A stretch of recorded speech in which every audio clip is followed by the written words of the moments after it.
Prevence Podcast. Hey guys, what's going on? Welcome to another episode of the Prevence Podcast, the podcast where we interview business professionals regarding their jobs and their lives before the backdrop of digitization and connectivity. Today, I'm very happy to have with me Robbie Bouschery, who is in Cologne, very, very well known in the tech scene, and who also has a couple of extremely cool projects that he will share with us today. Robbie, how's it going, man? Hey, good to talk to you. Robbie, do you mind sharing in a couple of sentences what it is you do and who you are? Yes, so I'm Robbie. I'm the co-founder of getpacked. We're an online order management SaaS for small businesses. So get the restaurants, but also all kind of local merchants. So that's in one sentence what we do, and I guess we'll dive into that more. Already super exciting. I'm just going to ask one question from the get-go. How did you guys come up with that idea? Did COVID have something to do with it, or was it just something that you already had in the back of your mind for some time, and then COVID just kind of triggered it? What's the story behind it?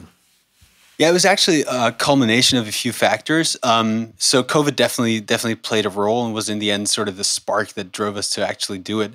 The backstory is basically I was working together with friends of mine that co-own a couple of businesses together already.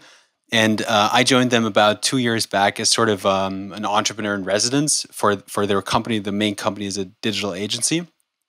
Because I was looking for new opportunities. I wanted to focus on some new things. I wanted to get back closer to technology, which I had focused more on doing business things a few years before that, and I wanted to get back to technology. So I joined as an entrepreneur in residence. And our goal was basically to look for some opportunities and start a new company together, but we weren't sure what that was going to be. So we were working on all kinds of different things, and I was getting into a few new things, and we were trying out things. And at the same time, we were actually working on something very specific about a year ago, which was something very different from where we ended up then.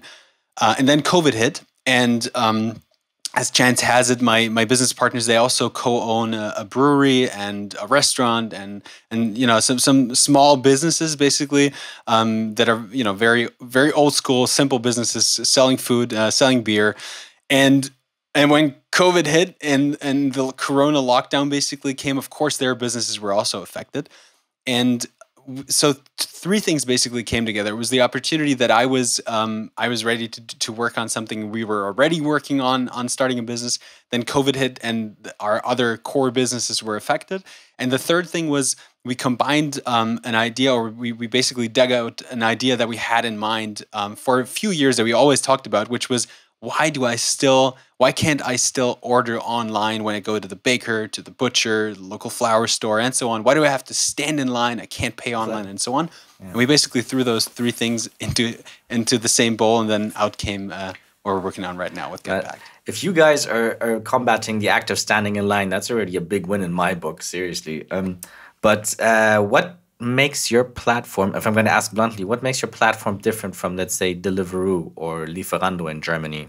Sure, super valid question. So, first thing is we don't just focus on restaurants. So, right now we have a bunch of restaurants that use our platform to organize their online order management.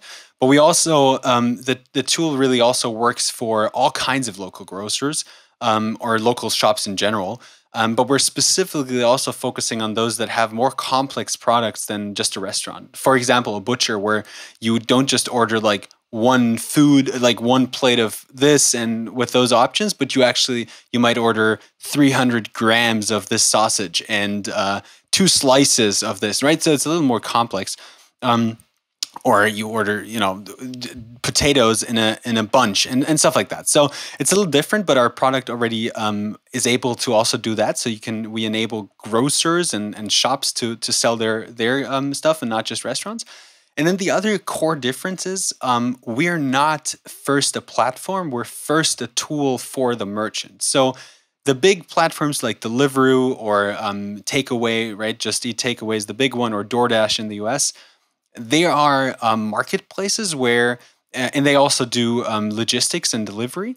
We don't do that, but we're the software tool for you to reach the customers that you already have, or that come to your website, or that walk by your store and the next time they think about it, right? So we're not the marketplace first. We're first and foremost the software for the merchant to service the customers that he already knows. So because I have nothing at all against the big platforms, right? I think some of them are doing a tremendous job, especially the ones organizing logistics. But we saw that there's sort of a gap in the market. The one thing is the thematic one where I said before that there's not really a digital platform for grocers and butchers and bakers and so on. So that was the big gap. And the other gap was everyone that wants to reach customers that he already or she already has to pay those huge margins to the platforms, which is totally fine if they bring you the customer, but it's just a lot, it's very expensive if the customers would have come to you anyway, right? And there was just not good software for that. So that's what makes it very different from the platforms and sort of a combination to them. Well, I mean, if I listen to it like this, I mean, it seems like you found yourself a really, really cool niche. Now, I remember when I heard from you the first time, I was like, I've never heard of anything like this ever before, right? There's nobody like you guys out there, right? At least none that I've heard of. Yeah, so there's a bunch in the restaurant space. There's a bunch of companies doing similar things, but in the grocery space, there's not really anybody. You could, if you're very technically versatile as a butcher, whatever, which almost nobody is, then you might be able to use something like Shopify and with some custom code, and then you hire an agency, whatever. But really, what we wanted to happen, which is also the difference to the other tools that are similar, is we wanted to make it fast, easy, simple, just as simple as doing your shopping yourself is getting the store online. For us, it's really all the software we saw that was there that is doing something similar. They sort of live in the old world of software. They go to the local butcher and then they want to sell them a contract for 5 years and it's a fixed amount, whatever. With us, you can click a button. You can go to the website right now, sign up. You connect your PayPal, Stripe. Your shop is online in 5 minutes, right? You have there's no boundary, and we don't charge anything until you're successful with it. So that's what we saw as a gap. So basically, the concept is you get paid only once they got paid. Yeah, exactly. Cool. Yeah, that's pretty awesome, man. My next question is how did you find customers so quickly? Because I know that Fabian, he's our mutual connection. He's also the one that got us in contact with you. Shout out to Fabian if you're listening to this. How is it that you guys already had customers before, your product was even completely live? He told me that was so, and I was like, I've never heard of that ever in my entire life. And was it just because the niche that you found was so unique, or were your customers due to the connections that you had before, or was your product just that good that the people they heard about it and they just started running in your door? Yeah, that's so. Fabian is my colleague and also a good friend of mine who I hired into the company a few months ago, and I guess you guys worked together in a previous company. Yeah, that's exactly how the connection came. So very cool. So the way we started the company was really the way I love to do things is you start with a problem that actually exists, and you don't start a company and then look for a problem or look for somebody that has that problem that you think needs a solution.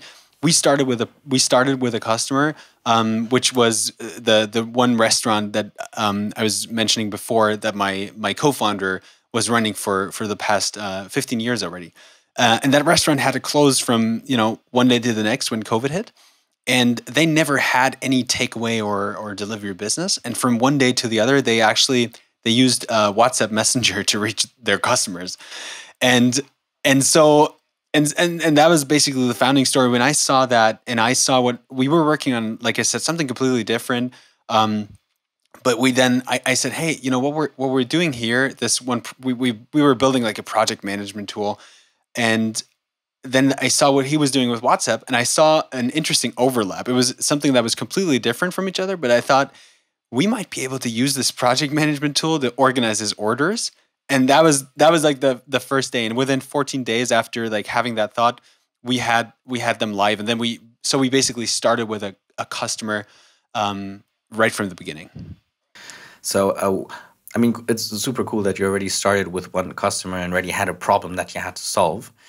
Instead of working backwards or looking for a problem, as you said. But of course, you've been growing since then, right? So my next question would be like, what kind of marketing efforts have you put into it, and how exactly did word spread about your company? So we're still early in the process, and really only now starting to do bigger outbound campaigns. So like I said, we started with a customer, and then of course restaurants know other restaurants, and it spread to the first few beta customers. Really spread like word of mouth. And when we started, I hired a friend to do some sales, because we did at some point we noticed, all right, we have an opportunity here in the market, and we can't just leave it at that, right? But I hired him with a specific goal to not do sales in a way of like just maximize all numbers. But the approach I love is something called 100 or 1,000 true fans, right? Getting a few customers and doing it right for them, and not necessarily focusing on growth specifically in the beginning. And the way that works is you get one customer more, and you really make them specifically happy. It's not about doing something just specifically for them, but it's about really listening and being there and understanding their needs. And because we did that, those customers, they knew 5 other friends who were also running like butcheries or bakers. Right, with the restaurants, they have suppliers, so they get their meat from a butchery, right? So and that's the way it spread, is that they were so happy with not just the product, which is part of the thing, but also the way we treated them with our, our sales rep is also doing support with them and really listening. That they just, they then said, hey, I know another restaurant that has the same problem, and my butcher who delivers the meat to me, he should have this too, right? So this is basically how it spread. But we're only now starting to really do actual outbound sales and actual outbound marketing, and we're starting to ramp it up in online marketing and stuff like that. But it's cool. Sounds cool. Yeah, sounds like you're. It sounds like you have exciting times in front of you. At the moment, I'm working in marketing as well, and we're reading this book at work. It's called Traction, and they have all these methods of how to generate leads, of how to put yourself out there as a company. And there's this one method called unconventional PR. I don't know if you've heard of it. It's one good example was this company who sold blenders. And they had absolutely no budget for marketing. And this guy just comes up, he says, hey, you know what we're going to do? We're going to do YouTube videos. And they're like, dude, nobody does YouTube videos. This was back in like 2010 or something. And they started a format called Will It Blend? I don't know if you heard of those guys. Basically, what they do is they take blenders and they put in random stuff, like golf balls or mobile phones or something like that. And these videos, they have like 10 million clicks. Like with a marketing budget of literally 0, they got super big range.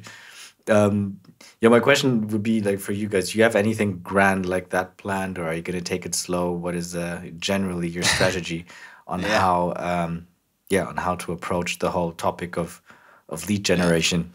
There's a saying, I think it's attributed to Paul Graham, the founder of Y Combinator, and he said, "Do things that don't scale." And and that's so important in the beginning, right? It's everybody talks about growth, which at some point, of course, it becomes very important. But you want to do things. That's what I told my colleagues when we got them on board. I said, the next few months we're going to do things that don't scale, right? We're going to talk to every customer. We're going to get everybody on the phone. We're going to see them in person if COVID allows. We're going to really, focus on getting it right for them and really understanding their problem, and then working that continuously back into the product, and then things are going to, then that will allow us to build the right product for the right solution. Cool. Robbie, I have a question. You mentioned a couple of sentences ago that you used to be an entrepreneur in residence, and that is also a title that most people don't they don't know. I mean, I haven't heard of the title, I think, until 2 years ago when I started working in the startup field. Can you maybe tell us in a couple of short sentences what that job title entails and what specifically your job was back then? Yeah, sure. So that was basically my previous job title in the agency before we then started with getpacked. And the idea was basically to have entrepreneurial freedom, but still have a safety net of like regular employment. So it was at a time 2 years ago when I was looking for sort of doing something different. I was running startup events for a few years, and then I was looking to do something different. And we had this. We just called it Entrepreneur Residence, which basically as a position where I was part of an agency and sort of helping with some of the agency tasks, but not really. I was in residence. I was at the agency itself, working with being there, also physically present, at least a few days, and then, but actually working on my own projects that sort of had something to do with the agency, but not really. And that was a special sort of combination because I knew the founders and the CEO of the agency really well. It's a model that a lot of I see the title more and more because it really makes sense. It's used especially like the U.S. venture funds used to do that a lot when they had a founder who wanted to do something new. They would just hire him basically as an entrepreneur in residence, pay him a little salary, and then have the chance to see what he's working on really, really early. That's part of where the model originated. See, what you're working on right now, and what I'm a big fan of, actually, and you already know that, is your newsletter. I subscribed to it really early. Also, I think I heard it from Fabian or I saw it on LinkedIn. And man, that newsletter is grand, right? Can you just maybe tell us like a couple of tips, or maybe to all the marketers out there, how to write a good newsletter? So I'm to be completely honest, I'm really just figuring that out myself right now. So the newsletter is a hobby project of mine, which I do apart from my day job at getpacked. So it's something I do sort of in my free time. I started it, and that might answer the question also. I started it to do two things. One, get better at writing. Two, get better at thinking. The get better at thinking was actually the main motivation for me, because I know that like I think a lot when I talk to people, but I also wanted to have that space for myself without having to talk to anybody. Especially when during COVID you're not constantly exposed to new people like before. I was missing that that time where I would reflect on things with somebody else, and I tried to just give me that inner voice, and I thought, hey, maybe writing will give me that. The second part was becoming better at writing, and then I said, all right, if I'm going to do this, I tried this before, to write more and write better, and it never worked. And I said, all right, I have to do it in public. So I just said, hey, I'm launching a newsletter. You can sign up here. I'm going to send it every week, and there's that commitment, right? And then you don't want to let anybody down, and so that's how it all started. And what makes a good newsletter? I think it's a great question. And really, like I said, I'm starting to figure it out from the feedback that I get. I think the most important thing is writing things that actually matter, because there's so much writing out there, and a lot of it just doesn't matter. It's just repetition. It's just listicles. It's just things that don't matter. And you want to respect your reader's time, right? Which is really important. I think don't want to be down on somebody, but it's like a lot of writers don't, right? They don't respect their reader's time, and they just they write for themselves. When you want to write for other people, you need to understand what could bring them benefit, and then focus on that. And then also don't assume your readers are stupid. You gotta write in a way that you gotta understand your audience and understand that they can Google stuff. You don't have to explain everything in like lengthy sentences and paste everything that onto it. Respect their time and expect that they are smart enough to understand things. And if they don't understand them, you don't have to tell them everything. They can Google stuff themselves. That's, I think, two of the things I figured out so far, and I'm trying to figure out more. Man, I'm going to tell you, Robbie, I would have really appreciated if someone would have told me what you just said, like the last 30 seconds, what you just said. That would have been so valuable when I was, a year ago, when I was running the newsletter for the former company I worked at. Because the thing is, it was a good newsletter, right? I mean, it was informative, and it was really down to business, and you really got the point across well. But that was about it, right? And then I read yours, and I was like, holy shit, you're allowed to do that? What? So, and I found it way more engaging. And as I said, man, I read your newsletter every single week. So what I remember, a little thing that I did with my newsletter is they always had like placeholders in between text fields. Those placeholders were colored white. So what I would do is I would write letters into those placeholders, also in white. So you would only see them if you hover with your mouse over them. And these sentences would go along the lines of, I don't know, if you clean the vacuum cleaner, do you become the vacuum cleaner? Stuff like that. And not everyone saw it, of course, but the people that did were like, oh, you know what? I saw what you did there, and I really appreciated that. So, and I thought that was cool, I mean, just have a little fun from time to time. Why not? That's awesome. Yeah. I mean, if the newsletter is going to be all business, what's the harm in putting a little joke in? It's fun. No harm. It's also important, to always have a little bit of fun, especially in the world of business. I guess it's always important. Hiding Easter eggs like that is one good way to do it. Yeah. Absolutely. So, founding a new company, founding a new business, is that a completely new experience for you, or is that something that you already had done in the past? So not really new in a way. It's the first one I really started from the ground up, but almost all my professional life I've been in entrepreneurial roles, so the whole thing didn't feel really new. I ran like a student-run company when I was studying, and like dropped out of college for a while to do that.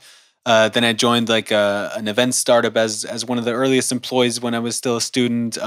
Then I rejoined that company when it was growing and was co-managing director, also like running the company. So I had a lot of exposure to entrepreneurial experiences. So starting a company, like being the one to start it, was new, but not really. So cool. And you guys are doing quite well, right? I mean, if my info is correct, I hear that you guys have also already hired new people. That you guys are growing. Is that correct? Yeah. So we started, and like I said, we're like spinning it out of the agency. So it was me and the founders, the friends of mine, who started the agency, who are still also running their other businesses. So it was in a way, like for the first couple of months, I was mostly the one doing the specific like work on the product, but they were doing a lot of the other, first sales activities and marketing activities. And then when we started to see, okay, we have something here, we actually hired two friends of mine, one for sales and Fabian, who you mentioned before, for the product side. And then we also hired a student recently to just, help us get a lot more stuff done that we don't have the time for, and we're looking to hire more people in the next few weeks and months and grow the team. So are you guys looking for junior positions with a senior experience, but who are willing to work for the salary of an intern? Definitely not. Definitely not. No. How? I mean, if we're talking about the topic, how important for you guys is that somebody has a university degree? Is that even generally important anymore, or is it important to you guys at all? No, it's not important at all. It's short answer, it's not important at all. The second answer is, it's also, if you have a degree, it's really not important if that matches what you want to do. If you can either show that you can do what you promised to do, or we hire you into a junior position, you show the motivation to grow into it and learn. And I strongly believe in that, because I have a business degree and only a bachelor's degree. And I'm the lead developer on the product because I just have a passion for code, and I taught myself, and my degree says nothing about my ability to do that or do not, and not to say anything about how good I'm actually at business. So, and it goes both ways, right? So I think I have my troubles with the academic system for years already. Not that I say that everything is bad about it, right? It's not that I say you shouldn't get a degree at all, but for my personal like hiring or professional hiring decisions in the company, it doesn't play a role. Absolutely. And I think, well, I mean, it kind of depends on the field where, I mean, if I'm sick and I go to the doctor, I truly hope that the person standing in front of me knows what he's doing and has actually studied medicine. Sure. Yeah, absolutely. But in other fields, you would say, well, I mean, then it's simply not that important where they learn to do what they know. At software companies, when they ask them, hey, is it important that your devs went to university? They will most likely say no. It doesn't matter if they learned what they know at a university or on YouTube. If they're good at coding, they're good at coding. Absolutely. And I think that should be the important factor that people take into account nowadays. And it's really, really cool that you guys follow that. Yeah, absolutely. And that you understand what's important. So yeah, Robbie.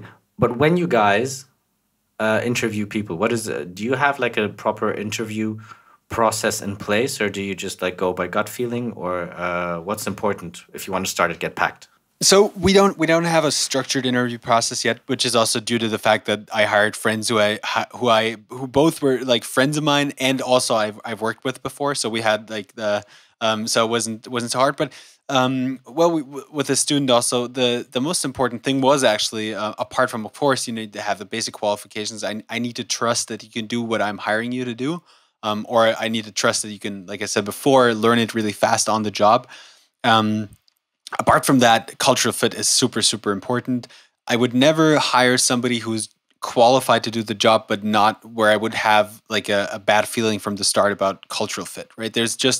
That is a absolute no-go, right? There's just, the person can be Elon Musk or what, if I don't see fit for, will it work with myself personally, with the other founders, with the rest of the team, especially the people that they will have to work together with. It's absolutely important. Absolutely, yeah. I completely agree with you there. You can always teach someone new stuff, but you can't, teach someone to not be a douche, from my experience at least. And next question. This is a fun one. I hear that you guys already ordered food with your own app, and I imagine that must have been quite the experience. Yeah. What did you order? That was a pretty awesome feeling.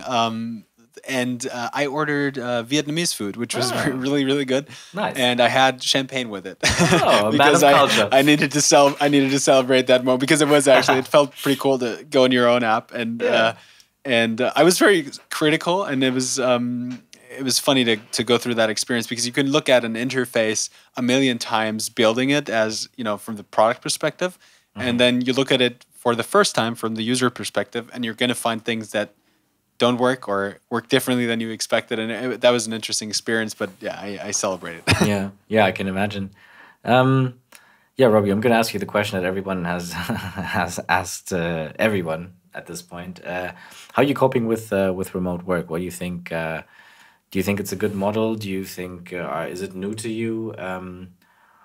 How exactly do you think should people, if this will go on, hopefully not, but if this will go on for some time, what are the things that people can do to make it work from home? Yeah, I think working remotely was not completely new to me, which was definitely good for this situation. But even if it had been, I think it's I would have gotten used to it.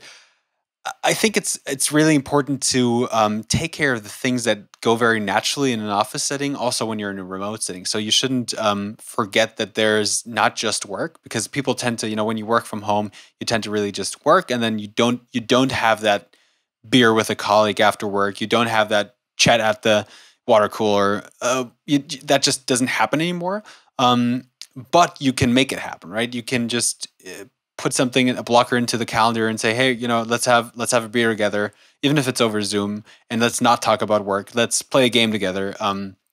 That's all kinds of little things. It's really important to do that. But it's also really important to balance things in a remote setting and keep your employees and colleagues accountable to actually balance their life, especially for people that have a tendency to be more like a workaholic type. A remote setting can be even harder and even more dangerous to fall into that trap of actually, at some point burning out, because you don't have that cut, right? You don't have that commute where you say, all right, this is work and this is home and this is private life and this is work, which is for me that distinction never really existed. Like I said, as an entrepreneur, I guess it often doesn't. All the more important it is to make that distinction at some point, and to have your rituals to get into a work setting and then call it a day at some point, go for a run, read, cook, spend time with the kids, with your partner. And it's not just the job of the employee to do that. It's really hard. It's also the job of any leader, any boss, any colleague to see tendencies of overwork, especially in a remote setting, in others, and tell them and keep them accountable to also enjoy their life apart from work. Yeah.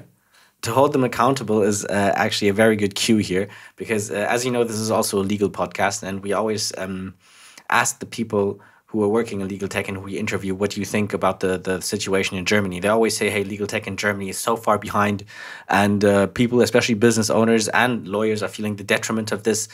There's so many bottlenecks. And my question to you would be, I mean, you guys, or you as a business owner, you've probably had a couple of touch points with lawyers in regard to your business. What are your experiences so far in that regard? Do you think there could have been some processes made quicker by digitization in the legal area? So I can only judge from from my perspective, and I have I'm fortunate enough to have a co-founder that also takes, that I focus a lot more on the product than I do on for example, the legal and organizational side of stuff. But I also, of course, I have to also look into that, so I get a sense of it. From my understanding, there's still too much in especially in Germany, but this is true for a lot of European countries, that A has to be on paper and B has to be in person. And COVID did not really change a lot about that. When I look at things like Stripe Atlas, which is a program by Stripe where you can just, with a few clicks, you can start a registered company in the United States without having to do anything. I see things like, I think Estonia has that e-residency, but also residency for companies and stuff like that. Yeah, correct. I know a lot of the Baltic countries are actually pretty good with that. But when I look at Germany, I don't see things like that, right? Where you can just, I would love to, especially in a business context, anything that needs to be drafted legally, all the documents and all the stuff that needs to be signed and whatever. I see something gets celebrated as something great when you can sign something digitally, which is like 10% of the way. And that just really has to change. Those things need to be automated.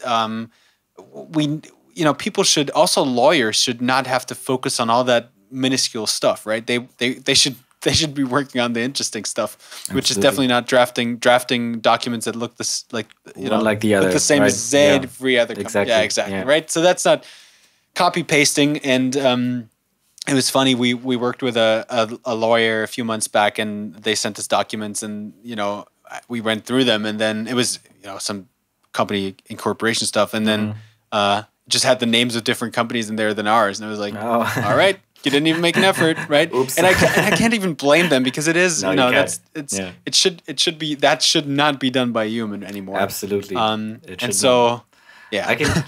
even going to bet with you that the rest of the contract was superb, wasn't it? Exactly, which is fine, right? Right. And the thing is, and they just forgot to exchange the names because they were so focused on the other clauses. Yeah. Yeah. That was the case. Yeah. Exactly. Yeah.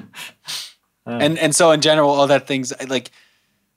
Stuff needs to be automated. Stuff needs to be digital first and not paper first. Stuff needs to be remote first, not in person first, especially in the legal world. At least enabling that, because it also democratizes access to that, and that makes it so important. Yeah. So talking about democratizing access, when this podcast is going to come out, the topic is already going to be a little bit older, but I want to talk to you about something that right now is quite contemporary. The topic is Clubhouse. Yeah. Right. So. Me, as a non-iPhone user, I am not allowed on the platform, which I find shitty. All the other people, apparently they do not, because there are some really interesting talks going on there. My question to you would be, do you think this podcast, this format has a future, or is it just like, some sort of, some sort of fashion thing, like, the automobile back in the 1900s, or the internet back in the 90s. I don't know. What do you think? Do you think that Clubhouse is here to stay? Or do you think that it's going to be something that, nobody will remember for a year from now or something? Yeah, I have. I'm actually so Clubhouse is all the hype, I guess, in Europe right now, especially in Germany, or has been for the past couple of weeks since the beginning of the year. Clubhouse started, I guess, last March, and I first heard about it around that time because I have a bunch of friends in the Silicon Valley, and it was sort of the same hype as we have here back a year ago. And I tried to get an invite in April. I found my tweet where I asked about an invite last April, so 2020, and nobody invited me, so I didn't get it in until like October.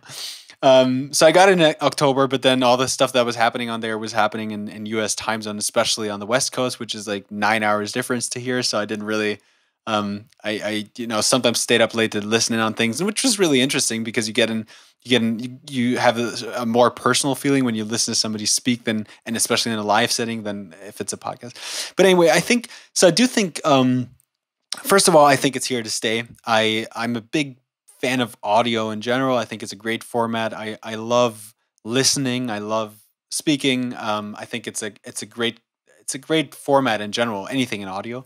And I love that there is a surge of podcasts and all that stuff in the last couple of years. I think that's great. And I also think Clubhouse has its place in that spectrum because like any live component has a special charm. But on the other hand, of course, the hype right now is driven by a few factors. One of them being everybody's home and nobody has anything else to do because everything's closed, right? You can't go out to bars, you can't go out to events, you can't go out to see your friends. So everybody has time, is in a setting where they can speak. And I think that's definitely going to change. But I think there's still a place for live conversations happening on the fly, commentary on stuff that's going on right now in politics or even in tech, whatever. Just things like that. The problem is always spontaneous conversations like on Clubhouse.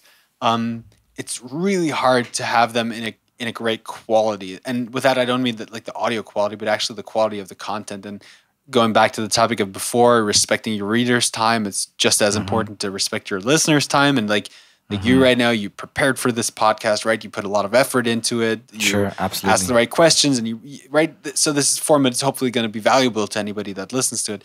With Clubhouse, you don't have those checks because people just, talk and riff and whatever. Yeah. And it tends to be a lot of the times the quality just tends to be really bad, right? The content is just, everything's said before and it's not really interesting. And people fall into the trap of falling for the hype because the surrounding, like the app is cool and everybody's on it, but then they don't even tend to ask, is my time spent here actually worth that time? Or should I be doing something completely different? Or listening to a podcast where somebody actually made an effort to think about what they say. Yeah. Look, what I've been meaning to ask you, man, how did you learn to speak English so well? Because seriously, your English is perfect, right?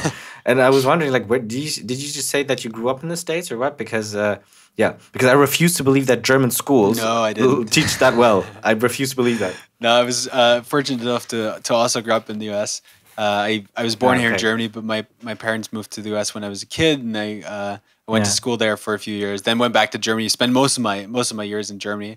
But went sort of back and forth and have spent a significant amount of my time in the U.S. And usually, if it's not COVID, I'm there a couple of times in the year. I also have lived there and so that's studied there for a while. And so I have a lot of connections and a lot of friends there, and it feels just as it's basically my second home when I'm not here in Germany. Yeah. Well, I mean, you guys know your way around the tech scene in Cologne, right? And my question to you would be like, are there any other startups to keep a lookout for, or someone else, maybe someone with a really awesome idea who you'd like to give a shout out to, or maybe some other young startups to look out for? Yeah. So on the one hand, not looking at the really new startups, I think when we talk about the scene here in the Rhineland or in Cologne specifically, or the Cologne, Bonn, and Aachen region, we tend to overlook that we actually have a few really cool big companies, like big startups already, that just don't get the same attention as startups somewhere else. I don't know why. Maybe they want to be underdogs, which is also cool. But thinking about companies like LeanIX in Bonn, I'm thinking about companies like HomeLike in Cologne. There's also Fond of Bags, which is like a huge e-commerce retailer that are also now doing really cool things for the startup ecosystem. They started their own accelerator, and so on and so forth. So there's a couple of those grown-up startups that are doing really well that are not talked about as much as they should be, that are doing really cool things. Otherwise, there's so many. There's like so much happening. It's really great to see so many people working on interesting things. One thing that pops into my mind, a a friend of mine, Laszlo is his name. He's actually, I think it's still in stealth mode, so I probably can't say too much about it. But he's working on really something very interesting in the e-commerce space and like a live shopping tool. And that's also one of my predictions for which I said at the beginning of this year, that the way we do e-commerce, in the last year, a lot of it went online, and now the way we do it online is going to change. And that's especially true for not necessarily the category that we have, which is sort of fast turnover, restaurant food, groceries, and so on. But the things where you put a little more effort into understanding the product, for example, clothes. And if you look at China and Asia and so on, the way they do e-commerce is so different from the way we do it, with a lot of live elements, for example. And Laszlo is working on something in that space, and actually has been already pretty successful with his company probably coming out of stealth at sometime soon. And so that's something to watch. Sounds great. Okay, we're closing in on one of the final questions. All right. And that would be, Robbie, what was your biggest fail so far in your career, and what did you learn from it? So I'm fortunate to not have had like a huge failure, like one specific thing that I would say that, I really failed there or something didn't work out. But nevertheless, I'm not shy of having many, many, many mini failures, and constantly have them, which I guess is part of the thing you sign up for as an entrepreneur. Sure. Right? Yeah. If I would, the one thing that I sometimes wish, I never wish I would have done something differently, but one thing that I can advise people to not do the same mistake as I is not focusing enough. I myself am pretty much a generalist, and I'm very curious, and I love to focus on a lot of different things because just so many different things excite me. But there's times when it's really important to focus, and especially when I was younger, I just didn't do that, and I didn't pull through with things that I was working on. I didn't I had hobby project. For example, I had a podcast once, right, which was actually pretty good, and it was running, and then I didn't focus on it because something else became interesting again, and which is fine, right? I guess it's also part of being young, but that's sort of my mini failure that I've done a few times, which I advise everybody else not to do. Yeah. And what would you advise people? I mean, what is the biggest success so far? I believe that getpacked would be one of those things, right? Or what would you say? Yeah, on the professional side, it sure feels like it. It sure feels like something where we're actually leaving a mark for people, and we're actually changing the way small businesses make money, and we're helping them make money, and that's just something that's very, very fulfilling to see. So yeah, I would say right now that's definitely true. Yeah. And let's hope it stays that way. Sure. And here's a cliche question. What did you want to become when you were a kid? I think I know because I read the last newsletter, but I'm just going to ask anyway. So it was, you're probably thinking about astronaut, which is Precisely. Almost true. I didn't reach quite as far. I actually, for a long time, wanted to become a pilot. Okay. Right. So like I said, when I moved to the US as a kid, I was on a plane a bunch of times as an early kid already, and I was always super excited. And that was pre 9/11 times when you were still allowed to just go into the cockpit, right? So I was always, as a kid, I was invited to come up to the cockpit and sit with the captain for a while on the flights, and so that was something that left an impression. And for years and years of my my young life as a kid, I always wanted to become a pilot. And I almost went for at least doing the exams to become a pilot. But then they're super difficult, right? Yeah, they are hard. I never then went down that route because in the end I said, hey, there's so many things that excite me, and being a pilot would restrict me too much in my path forward, right? Which is not to say that pilots don't do anything but flying, especially right now, sadly. But I just didn't, it felt like if you actually succeed at becoming a pilot, then everything sort of laid out before you. In a few years, you're going to be captain, then first captain, you're going to fly the big planes, and then you're going to do this and that. And then you can do things left and right and become an instructor and all that stuff. But it just felt like it was too of a preset path, that career path. And that just didn't feel right for me. But yeah. Well, I mean, the career path is still open to you right now as an entrepreneur. Who knows? In a couple of years, why not, Exactly. The door is not closed. Yeah. What would you tell all the people that are still, I don't know, not cramming for exams or about to start their careers, maybe thinking about opening their own business as well? They've got a killer idea, but they don't know if they should do it. What are the most important factors when you start out into your career life, into your work life? What are the things that should drive you from your perspective now? The one thing, do something that matters. Don't just, I mean, there is something to be said about just starting, which I also appreciate, and then especially if you take your first steps. But once you really spend a lot of time on something, make sure it matters. Make sure you make a difference in the world, and don't just copy something that exists for the sheer purpose of making a lot of money. That never leads to good results, and it's also not a lot of fun. So do Yeah, something that matters. cool. Robbie, thank you so much for coming around today. I hope to see you again in the future. I wish you guys all the best of luck for Get Packed. And yeah, thanks for coming around, bro. This was a great interview and a lot of fun. Thank you for having me.